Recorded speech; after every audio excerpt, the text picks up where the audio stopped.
Potensi sumber daya laut Indonesia dalam perdagangan global. Indonesia disebut sebagai negara maritim karena dibuktikan dengan Indonesia ini memiliki lebih dari 17.000 pulau. Antar pulau satu dengan pulau lainnya ini dipisahkan oleh lautan.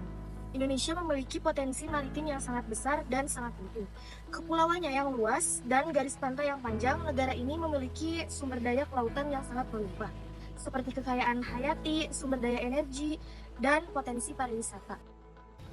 Beberapa potensi utama sumber daya laut Indonesia. Yang pertama, perikanan dan bioteknologi laut. Indonesia ini dikenal sebagai salah satu produsen ikan terbesar di dunia. Hasil lautnya itu seperti tuna, udang, cumi-cumi, dan rumput laut. Memiliki nilai ekspor yang sangat tinggi. Yang kedua, ada energi dan mineral bawah laut. Laut Indonesia ini menyimpan banyak cadangan energi berupa minyak dan gas lepas pantai, serta mineral yang seperti mangan dan nikel. Yang ketiga, jalur perdagangan maritim.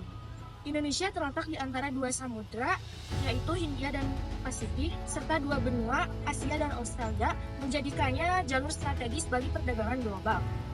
Selat Malaka, Selat Sunda, dan Selat Lombok adalah beberapa jalur utama yang mendukung pergerakan kapal-kapal dagang internasional.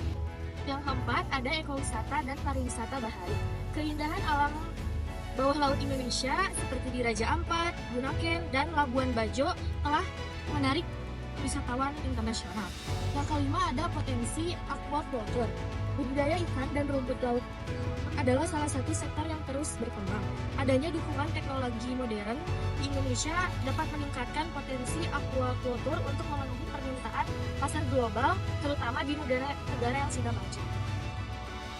Yang selanjutnya, pengembangan infrastruktur maritim di Indonesia menjadi salah satu konektivitas prioritas utama dalam upaya meningkatkan koneksivitas perdagangan dan pertumbuhan ekonomi. Melalui berbagai proyek, serta fasilitas penyimpanan dan distribusi barang yang mendukung kelancaran arus barang antar wilayah. Di antaranya, ada tol laut sebagai solusi koneksivitas, ada pelabuhan dan kapal, serta armada laut. Pengembangan infrastruktur maritim untuk perdagangan. Yang satu, meningkatkan efisiensi dan penurunan biaya logistik. Dengan infrastruktur yang lebih modern dan efisien, waktu pengiriman barang yang akan lebih cepat, dan pada giliran mengurangi biaya logistik. Yang kedua, ada meningkatkan daya tarik investasi. Infrastruktur yang memadai membuat sektor maritim lebih menarik dan investor baik domestik maupun asing. Tiga, memperkuat konektivitas antar wilayah. Infrastruktur maritim yang baik akan memperlancar distribusi barang dari satu wilayah ke wilayah lainnya. Dan yang terakhir, yaitu ada meningkatkan daya saing ekspor di Indonesia. Indonesia sebagai negara dengan kekayaan alam yang melimpah memerlukan sistem logistik yang efisien untuk mengirimkan barang-barang ekspor.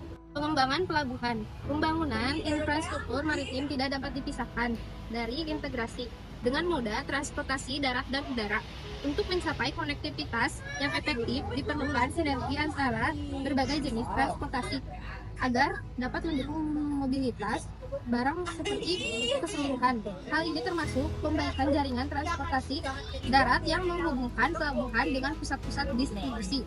Di darat, beberapa cara untuk melakukan pengembangan pelabuhan, yaitu yang kesatu ada pembangunan pelabuhan baru dan modernisasi pelabuhan lama.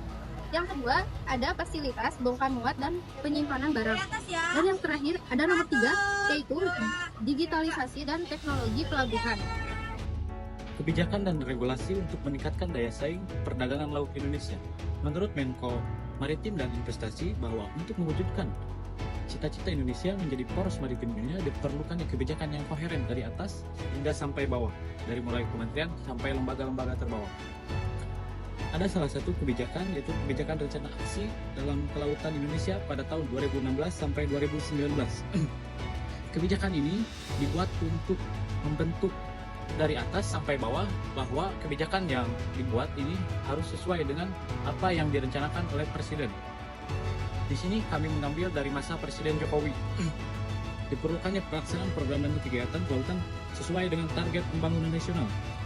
Menurut Kementerian PUPR, bahwa pembangunan yang dibuat oleh kementerian tersebut sesuai dengan apa yang direncanakan oleh Menko Maritim dan Investasi, yaitu membuat tol laut untuk mengefektivitaskan dan membuat efisiensi dalam pengantar logistik antar daerah maupun antar pulau.